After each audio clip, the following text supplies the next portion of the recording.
اللہ نے یہ دنیا بنائی، یہ تم بھی مانتے ہو، اور اللہ نے اگر یہ دنیا بنائی ہے تو اس اللہ کی دنیا میں اس اللہ کی مرضی کے خلاف غیر مسلم آئے کہاں سے؟ اگر غیر مسلم ہے تو اس کا مطلب تمہاری اللہ میں کوئی اوقات نہیں ہے۔ اگر تمہارے اللہ میں اوقات ہے تو سیدھے سیدھے مسلمان بنا کے پیدا کرے نا۔ تمہارے اللہ میں اتنی اوقات نہیں ہے کوئی مسلمان بنا کے پیدا کر سکے۔ پہلے تم ہندو پیدا ہوتے ہو، بعد میں تمہاری مسلمانی ہوتی ہے، بعد میں تمہاری سنت ہوتی ہے، بعد میں تمہارا ختنہ ہوتا ہے، تب تم کلمہ پڑھتے ہو، تب تم اسلامک ہوتے ہو۔ اس کے پہلے تم کہاں ہو؟ سچائی کو سویکار کرو۔ سچائی کو سویکار کرنے کی ہمت ہونی چاہیے، اتنا گٹس ہونا چاہیے، اتنی اوقات ہونی چاہیے، اتنا آتم وشواس آپ کو صرف ہندوؤں میں، بھارتی پرمپراؤں میں، ویدک پرمپراؤں میں ہی ملتا ہے، انیتھا کہیں اور نہیں ملے گا۔ ہمارے آخری پیغمبر محمد صلی اللہ علیہ وسلم فرماتے کہ ہر انسان، ہر بچہ جب پیدا ہوتا ہے وہ دین الفطر میں پیدا ہوتا ہے۔ دین الفطر مطلب وہ مسلمان جیسا پیدا ہوتا ہے۔ مسلم کا مطلب وہ انسان جو اپنی زندگی اللہ، بھگوان، ایشور، اپنے خالق کے مطابق بسر کرتا ہے۔ جو انسان اپنی زندگی اپنے خالق، اپنے اللہ کے کہے ہوئے احکامات کے مطابق بسر کرتا ہے، اسے کہتے ہیں عربی میں مسلم۔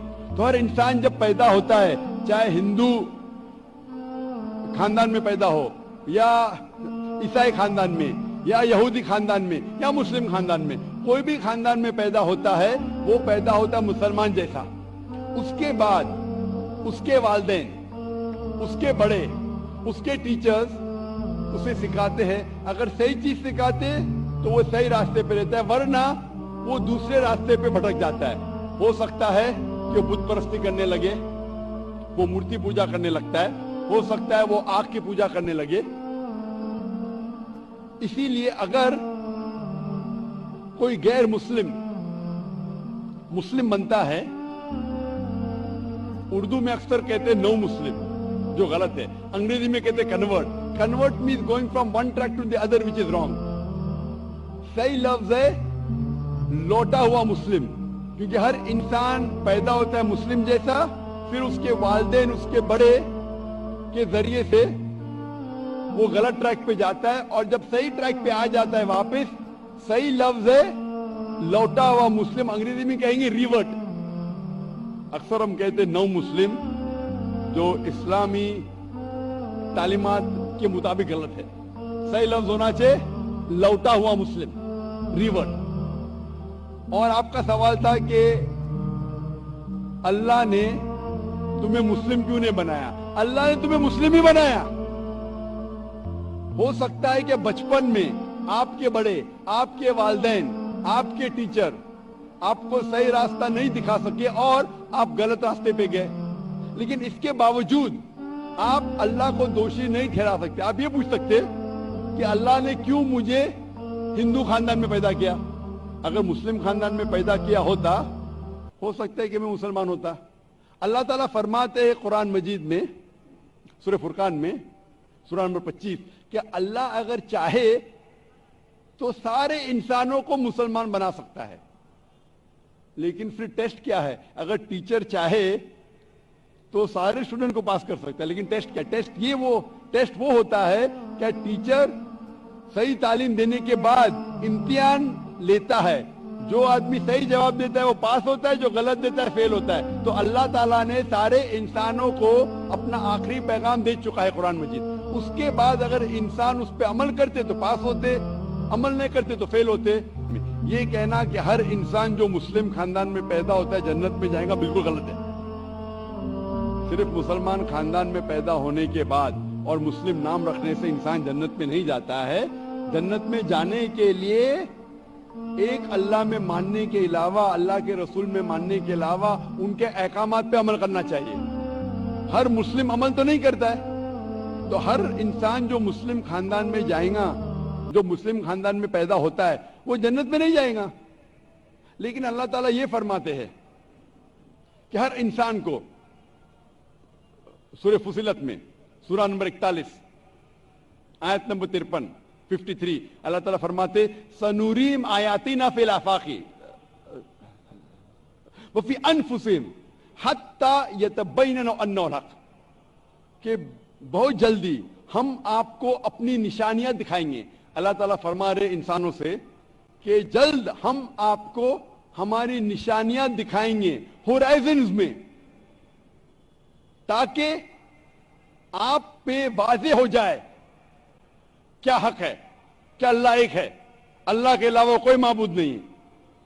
لیکن حق ظاہر ہونے کے بعد کہ اگر میں اسلام قبول کروں تو ہو سکتا ہے کہ میرے دوست مجھے چھوڑ دیں گے، ہو سکتا ہے کہ میرے والدین مجھے جائیداد سے دخل کر دیں گے، ہو سکتا ہے کہ مجھے میرے تجارت میں نقصان ہو۔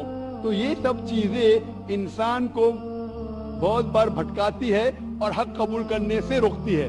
لیکن آخرت کے دن کے اوپر آپ یہ اللہ سے کمپلین نہیں کر سکیں گے کہ مجھے کسی نے بھی اسلام کے بارے میں نہیں کہا، اور آپ کو بھی، آپ آج اس مجلس میں آ چکے ہیں اور میں نے لاکھوں لوگ کے سامنے آپ کو واضح کیا ہے کہ خدا ایک ہے، اس کے علاوہ کوئی معبود نہیں، اور محمد صلی اللہ علیہ وسلم اس کے آخری پیغمبر ہے۔ اگر آج آپ اس بات کو نہیں مانیں گے تو کل آپ یہ کمپلین نہیں کر سکیں گے، آپ شکایت نہیں کر سکیں گے اللہ سے کہ مجھے پتا نہیں تھا۔ باقی لوگ کر سکیں گے کہ نہیں، وہ بعد میں دیکھا جائے گا۔ آپ تو اللہ تو واضح کر دیا کس کے ذریعے پتا نہیں، لیکن آج میرے ذریعے تو کر رہا ہے آپ کو، اور اتنے لاکھوں لوگ شہادہ دے رہے اور کروڑوں لوگ ٹیلی ویژن پہ دیکھ رہے آپ کو۔ تو ابھی آپ کے پاس کوئی بہانہ نہیں، کوئی شکایت نہیں یہ کہنے کے لیے کہ میں مسلمان خاندان میں پیدا نہیں ہوا، اس لیے میں نے اس دھرم کو ایکسپٹ نہیں کیا۔ یہ بھگوان کو آپ بنایا؟ جی ہاں، اپنے ان ہاتھوں سے۔ آپ بھگوان کو بنایا کہ بھگوان آپ کو؟ بھیا بھگوان نے ہم سب کو بنایا ہے، ہم نے تو صرف ان کی مورتیاں بنائی ہیں۔ کاہے بنا ہوا تو وہ کی مورت؟ تاکہ ان کی پوجا کر سکیں، اپنے سکھ دکھ کی باتیں کر سکیں۔ کرے بھیتر ٹرانسمیٹر فٹ ہے کا؟ بھگوان تک بات پہنچت کیسے ہے؟ ارے بھگوان کو کسی ٹرانسمیٹر کی ضرورت نہیں پڑتی، وہ ڈائریکٹلی سن لیتا ہے۔ ڈائریکٹلی سنت ہے تو پھر یہ مورت کی کیا ضرورت ہے؟ ارے کیا کروں اس کا یار، دھندا بند کروائے گا کیا؟ کیا آج آپ کو لگتا ہے، چاہے آپ رام کی بات کریں، کرشن کی بات کریں یا سائی بابا کی بات کریں، ان میں سے کسی کی بھی پوجا نہیں ہونی چاہیے؟ تو سائیں کی مورتی کی کریں تو بہت ہی گندا غلط ہے، اور رام اور کرشن کی بھی کریں تو یہ رام اور کرشن کے ساتھ بھی انیائے ہے۔ رام اور کرشن ایشور بھکت تھے جی، انہوں نے کبھی دعویٰ نہیں کیا کہ میں ایشور ہوں اور میری پوجا کی جائے، ایسی کوئی بات نہیں ہے۔ جی جی، جو آدی شنکراچاریہ نے جو مورتیاں توڑوائیں، انہوں نے جینیوں کی مورتیوں کو انہوں نے ہٹوایا اور انہوں نے کہا یہ سب مورتی پوجا بند ہونی چاہیے۔ میں آدی شنکراچاریہ کا میں نہیں، مہرشی دیانند نے جو بیان کیا، جو ان کا بخان کیا ہے، جی میں نتمستک ہوتا ہوں آدی شنکراچاریہ کے بارے میں۔ میں کہنا چاہتا ہوں سوامی جی، ہمارے دیش میں مورتی پوجا نہیں تھی۔ بالکل سوامی جی، اسلام میں ہر گناہ معاف ہے، لیکن شرک کی معافی کیوں نہیں ہے؟ اگر انسان قتل کرتا ہے اسے معافی ہے، زنا کرتا ہے اسے معافی ہے، لیکن شرک کی معافی کیوں نہیں ہے؟ میں صاحب کا سوال ہے کہ اسلام میں سارے گناہ کی معافی ہے، شرک کی نہیں۔ قتل کرتا ہے معافی ہے، زنا کرتا ہے معافی ہے، شرک کی معافی کیوں نہیں؟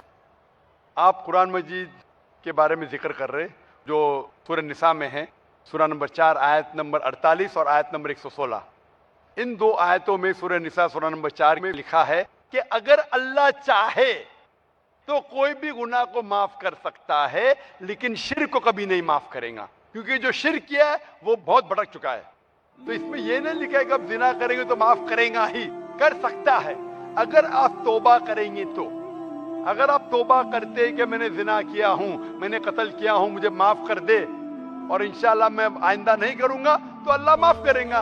اسی طریقے سے شرک بھی، اگر آپ شرک کرتے ہیں اور اللہ سے معافی مانگتے ہیں کہ میں اگلی بار شرک نہیں کروں گا، تو اللہ شرک کو بھی معاف کر سکتا ہے، لیکن شرک کی حالت میں مریں گے تو معافی نہیں ہے۔